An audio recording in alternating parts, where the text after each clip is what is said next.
guys. And you notice when we play stick control at the end there, we intentionally play that at a, quite a slow tempo, maybe, quarter note equal 100 or so, to give the guys plenty of time to work on extension and playing that as big as they can. That's a great exercise for learning to control rebound, and we work on that one a lot. Okay, so the next two exercises, we're going to play our triplet rolls, and then we're going to play through our paradiddle exercise, once kind of standard tempo and then once a little bit faster. So here we go, and this is starting with triplet rolls.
Paradiddles is another thing I like to invest a lot of time in.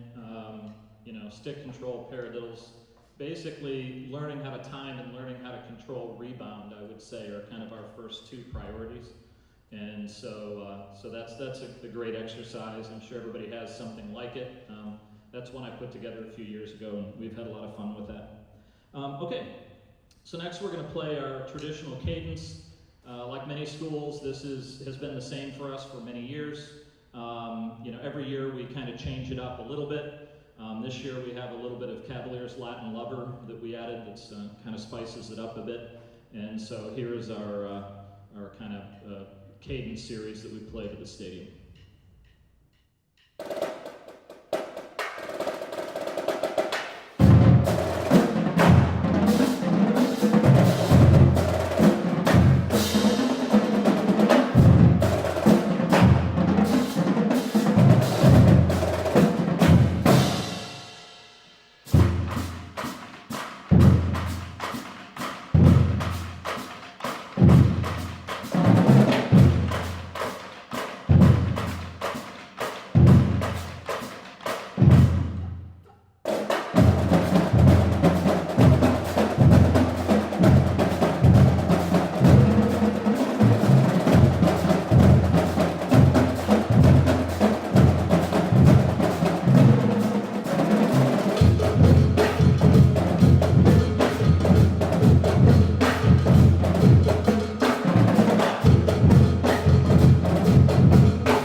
All right, thank you guys.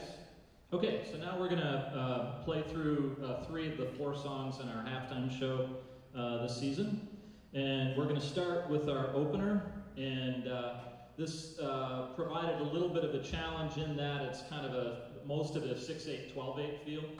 And to me, it's always a challenge to write parts in 6/8 or 12/8 that are kind of interesting and not just, ding, ding, da ding, ding, da ding for 2 minutes or whatever. So we tried to mix this one up a little bit, and so here's our opener from this season.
Okay, thanks guys.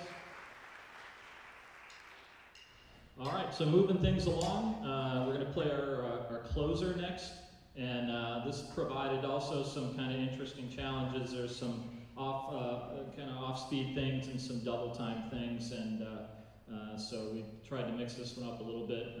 Connor Nolan from Central wrote this one, did a great job, and so here's our closer.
Okay guys, let's reset for REM cycle. Nice job.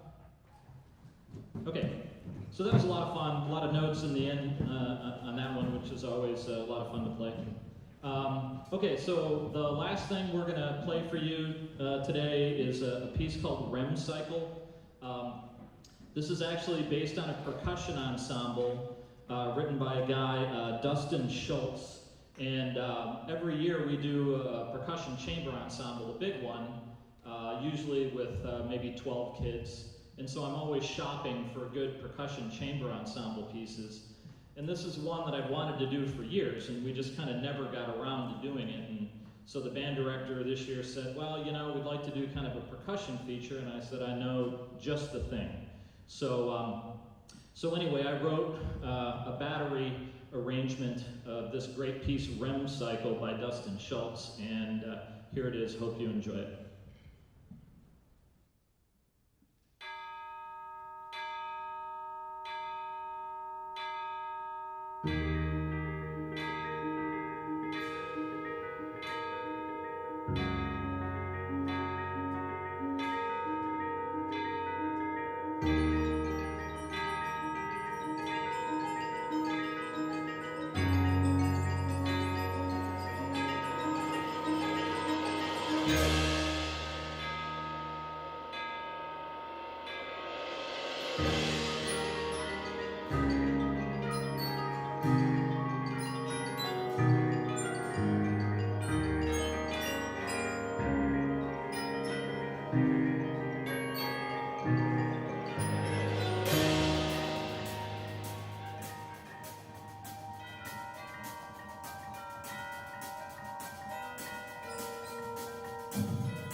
Very cool. Great job, guys. Lots of very cool stuff going on. You guys have you've got a really good, solid vibe as a group and everything, and so that's really impressive to see.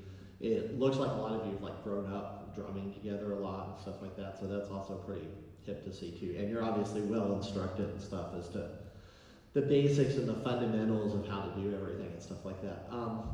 We don't have a lot of time.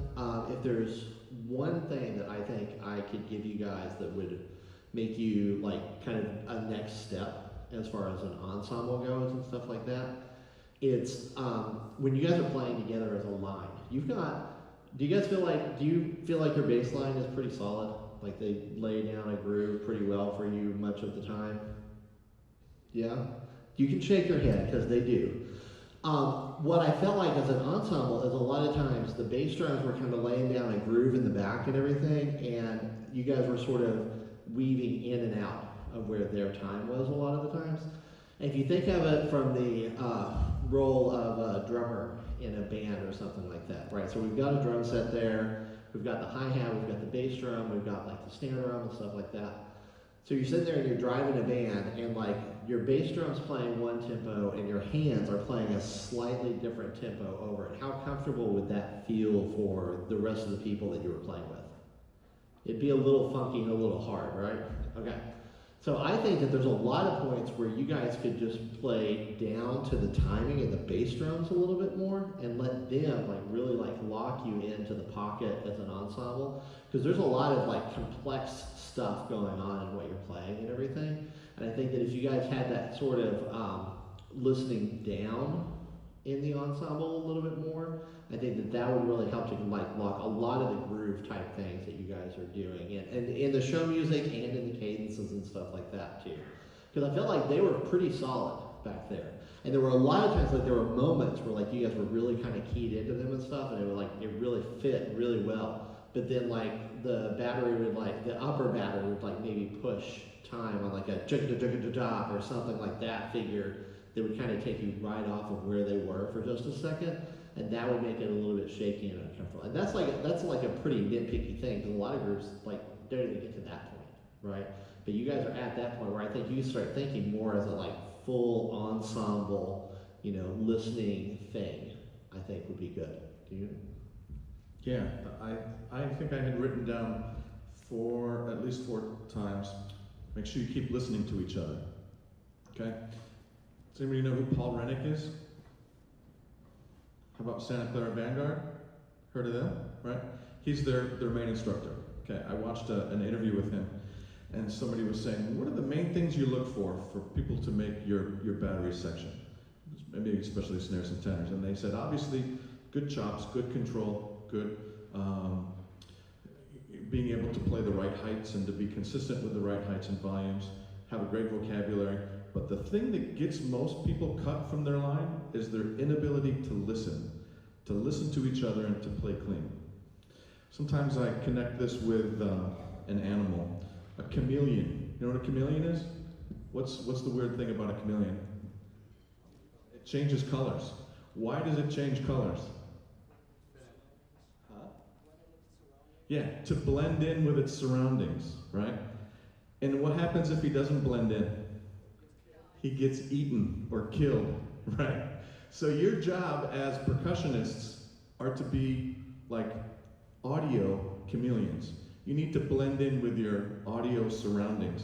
It's not quite as bad if you don't listen, like no one's gonna kill you, you're not gonna get eaten. But in the drumming world, if you're not playing clean, that's the biggest kind of negative. So blend as one person as one of 3 snares, one of 5 basses, 1 of 3, right? And then listening to each other too is really important. The other thing I would say, for example, if you do this piece again, the last one, maybe hi-hat, be a little bit closer to everybody so you can hear the hi-hat and he can hear you, all right? And then in the beginning of this whole thing, who's the pulse keeper at the very beginning? And what do you play? Right. That's where I felt like sometimes there was a little push and pull there too. Chimes is, you're like, as a quarter note or half note? Yeah, half notes, right? And then, like, everybody has to listen to each other. It might be hard to keep pulse with a half note. If somebody's going around you with that half note, those two gotta fit together. Everybody's gotta fit in together. You gotta decide who has tempo, who do I listen to, where's my focus, okay? The other big thing with your playing, a couple times I felt you were a little bit too hard in your grip. I think sometimes you can think about a little softer hands. Your hands get a little hard when you play loud.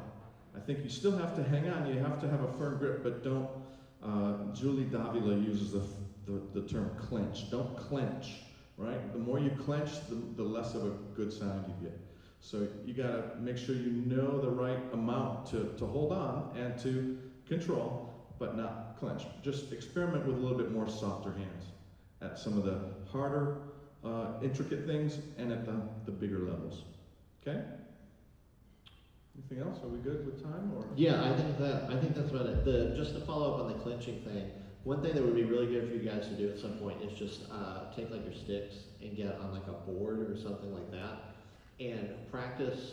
Try hearing what it sounds like when you like really kind of choke the stick off in the back, and then hear what the stick sounds like when you open it up. What you're going to hear is you're going to hear 2 totally different pitches and 2 even totally different ring times for the stick. Well, you want that more open, resonant ring of the stick whenever you play. You don't want that short, choked off sound, unless you're actively, for a musical reason at some point in the show, trying to achieve that. But what I always try to teach my lines is that I want the most open resonant sound to start with, and then if we want it to be more staccato, we can make the choice that we're going that direction. It's easier to go more choked off than it is to go looser while you're trying to play. So always start, even with like eighths and stuff like that, always start from the most relaxed stroke that you can. So, but really, so like really good, like really good stuff. Just, I think both of us were thinking that like the ensemble timing thing, if that was a little bit tighter as a group, you guys would be nails. So. Absolutely. Yeah. Yes. All right. All right. One Thank more you. time for Kettering. Thanks.